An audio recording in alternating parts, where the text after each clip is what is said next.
Hello YouTube, it's Sean from the Pompey Games Room here, back with a video I don't do an awful lot of, and that is a tag response video.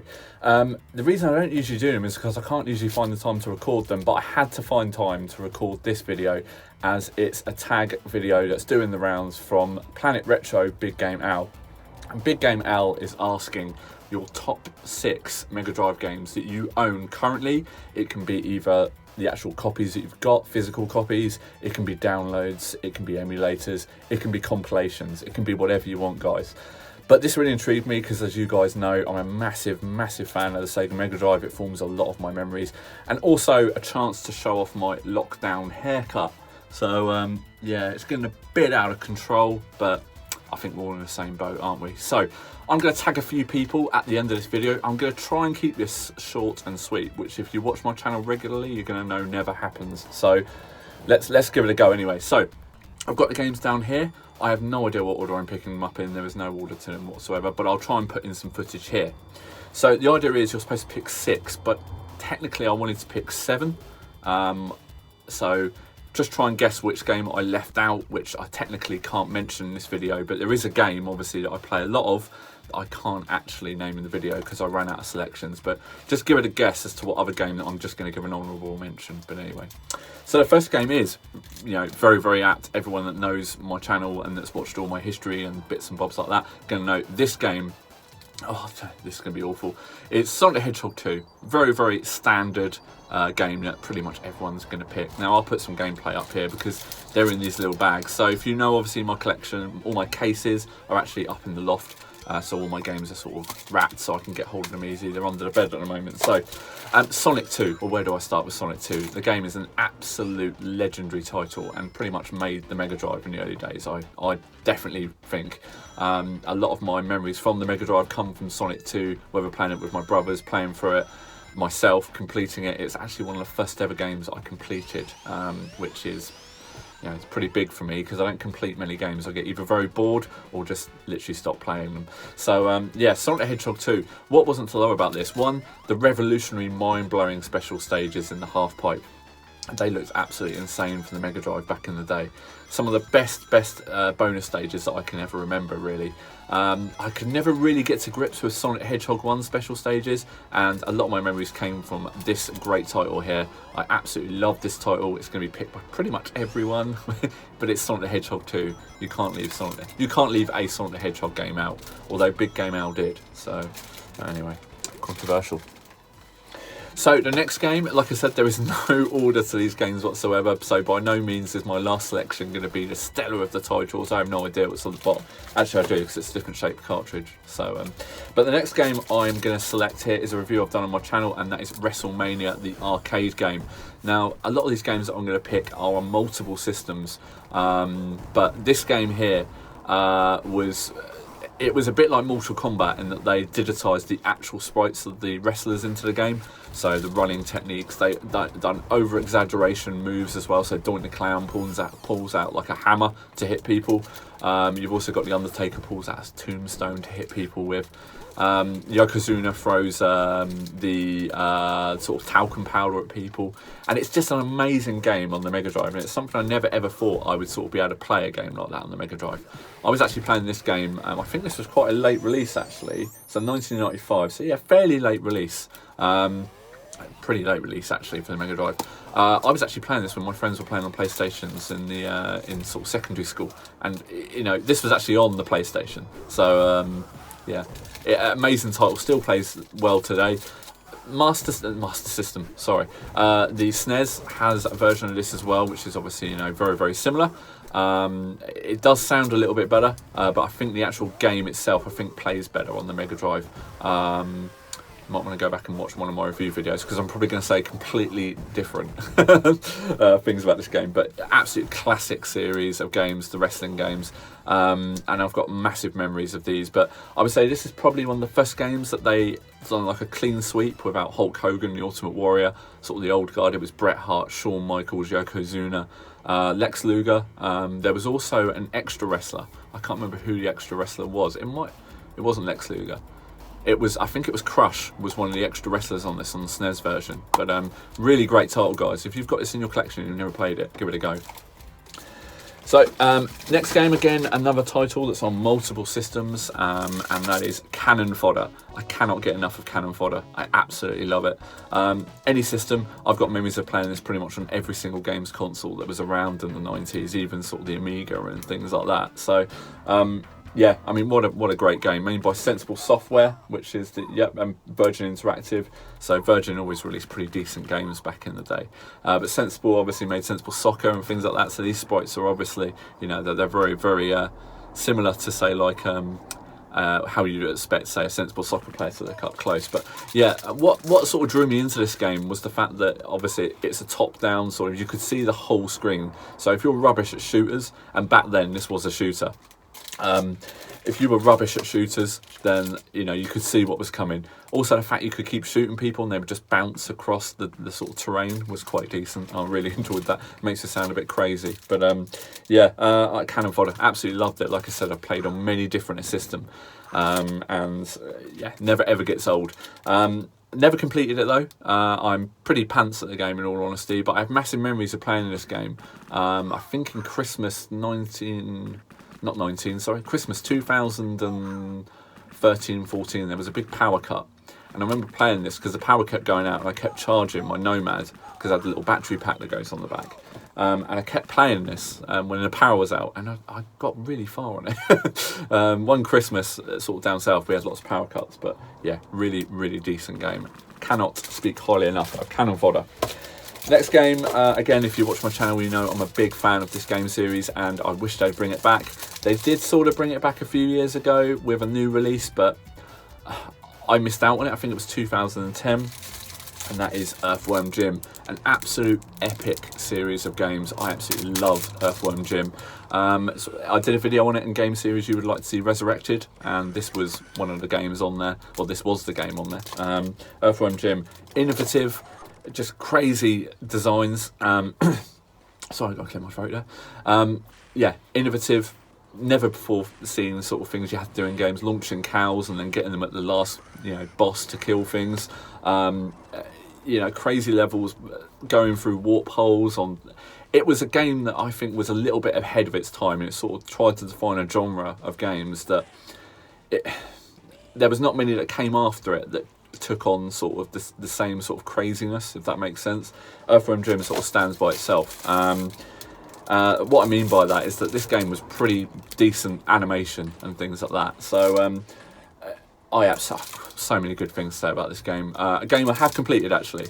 I haven't completed Earthworm Jim 2. I nearly put Earthworm Jim 2 in just for the additional things we're trying to, you know, with the dogs trying to save puppies that are getting thrown out of windows and bits and bobs like that. But this game is on pretty much every platform, and it plays really well on the Megadrive. One of my favourite levels on the game was when you were in the dome and you had to go around the... this would be really awkward now. This is actually Earthworm Jim 2 I'm talking about. But yeah, this game where you actually went in the sort of submarine and you had to go around and not get, you know, hit the jagged rocks and things like that was just a brilliant game, guys. Again, if you've got any of the 16-bit systems, you're bound to have come across, played that game, or actually own it. So the next two titles, I've actually done the best titles already. So in fact, have I done 7? No, I've done 6. Technically 7 in the background, so I shouldn't have said that though. Sorry, Al. Next game is a FIFA game, and that is FIFA 96. So FIFA 96, well, why FIFA 96, I hear you say? Well, FIFA 96 for me, again, when I went in secondary school, we didn't have a PlayStation. Everyone else is moving on to the 3D game titles and things like that. But it was all about the Mega Drive for me back then. We didn't have a PlayStation in the house. You had full customization on this. You could customize teams, customize players. It was official teams, official players, lots of leagues. The gameplay also from FIFA 95 completely changed. It was sort of, I would sort of say FIFA 95 looks pretty cartoony when you put it against this. This looks, you know, there was more digitized sprites and things being put onto this game. A lot more animations. And you could score pretty decent goals as well. You still had the tactic where you could run down the wing and shoot and score. And pretty much every 16-bit FIFA game you could do that. But yeah, I absolutely love this game, and I pumped so many hours into this. Absolutely threw hours into this game, and yeah, never regretted it. And it's one I've actually bought back on subsequent systems that I've owned. I bought it back on the PlayStation PlayStation 1, sorry, and I bought it back on the Sega Saturn when I had a Sega Saturn. So yeah, one game that I always go back to no matter whatever system it is. I should actually say, this video, Al said that it's games that you get out regularly and constantly revisit. They've just all fallen down. I've just resigned myself to that. I was trying so hard to make sure I didn't fall, but yeah, so the idea is Al said he wants you to cover games that you constantly go back and sort of replay value. So the last game that I'm going to select for me is Virtua Racing. What can you say about Virtua Racing? There was nothing else racing-wise like this on the Megadrive. Just a brilliant, brilliant game. I believe there was only 3 tracks you could race on, but it would keep you hooked. The things you could do, the difficulty was pretty extreme as well. It was very, very difficult to actually win a race. In the arcade mode where you came back, and the 2-player feature on this was just amazing, and plus the kart looks really cool as well. But yeah, I absolutely love Virtual Racing. Lots of memories of this. Big Formula 1 fan back in the 90s and still am today. But I absolutely love this game to bits. I can't speak highly enough of it. 2 cars on it, 3 or 4 different game modes, very polygon driven. Extremely polygon driven, but yeah, a notable game and a notable mention in one of my top 6 videos. So guys, that is my top 6. By no means are they going to represent everyone's top 6. There's 3 or 4 games that I couldn't actually get into this, and I'm not even going to edit this video other than put some footage in. I'm just trying to pick up all the games that I dropped. So yeah, to summarise guys, my top 6 is Earthworm Jim, FIFA Soccer 95, take the glare off of that, Sonic the Hedgehog 2, WrestleMania the arcade game, Virtua Racing, and Cannon Fodder. Games that I constantly replay, go back, play, whatever. You know, just the replay value. These games just sort of hook you in. You can just put them straight in the console and just be transported straight into the game. You know what you got to do. You know where you got to go. But you just know exactly what you want to do on the game, and it's an enjoyable experience, even if you only put it on for 10 minutes. I mean, I've got Sonic 2 on my phone and everything like that, so I constantly play Sonic 2 all the time. So anyway, guys, that is my selection. So I'm going to actually tag 4 people. I'm going to tag 4 people because one of them doesn't really make videos anymore, but when I first started watching YouTube, he was one of the channels that I really enjoyed watching, and I would love to see him just cover some games, and that is Stu Ninja Bear Hug. Absolutely loved his channel. He seems to have deleted or put a lot of his videos sort of as hidden. At the Megadrive, he used to have loads of box set variants, everything. Absolutely loved his channel. So Ninja Bear Hug, please do a response video. I'd love to see your selections, because the games that you pick out, I actually bought a few games off your recommendations back in the day, sort of 6 years ago, something like that. But I absolutely loved that channel. It just doesn't make any videos anymore. Life gets in the way, guys, but you know what? We're all in lockdown together. Who knows? We might see some videos here. The next selection I'm going to go for is Ash from Ash's Games Den. Love Ash's Games Den. He's changed his name about 5 or 6 times over the past few years. Lovely guy. Covers a variety of different videos. Really, really lovely guy. Replies to all the comments you leave on his videos. He's a guy actually who, under the sub count, I can't remember how many subs he's got at the moment, but he deserves so many more subs, guys. You've really got to check his stuff out. So yeah, Ash's Games Den. I would love to see a video response from Ash's Games Den for sure. The next one I'm going to say is BlueTonic78 Alex. I don't know if Alex has got a lot of Mega Drive games, but he's probably got a compilation disc with some games on. Yeah, what can I say about BlueTonic78? One of the most, you you never know what you're going to get out there, out of his videos from week to week. It could be sort of a Friday Brew video, it could be a pickup video, it could be the magazine review videos, it could be anything. But you know, a channel I've watched for years, a bit like Ninja Bear Hug when I first started, sorry, and so did he. We started around the same time. So, but yeah, I'd love to see one from Alex. If you've got any Mega Drive games that when you throw on, you always go back to revisit. And another one is someone I've just recently finished watching, binge watching his whole channel, and that is Jimmy Retro. So Jimmy Retro is predominantly really a pickup channel, but if you love pickups and deals, you've got to go check out Jimmy's channel. Absolutely brilliant YouTuber. I wish I'd discovered him when he first started putting videos up, because sometimes when you start work, especially myself, I literally sit in an office chair all day. So when you can just line up videos to watch or listen to in the background, videos like that all day are going to be a winner in my book. So yeah, definitely check out all 4 of those channels, guys. They're all worth a sub, all worth at least a click.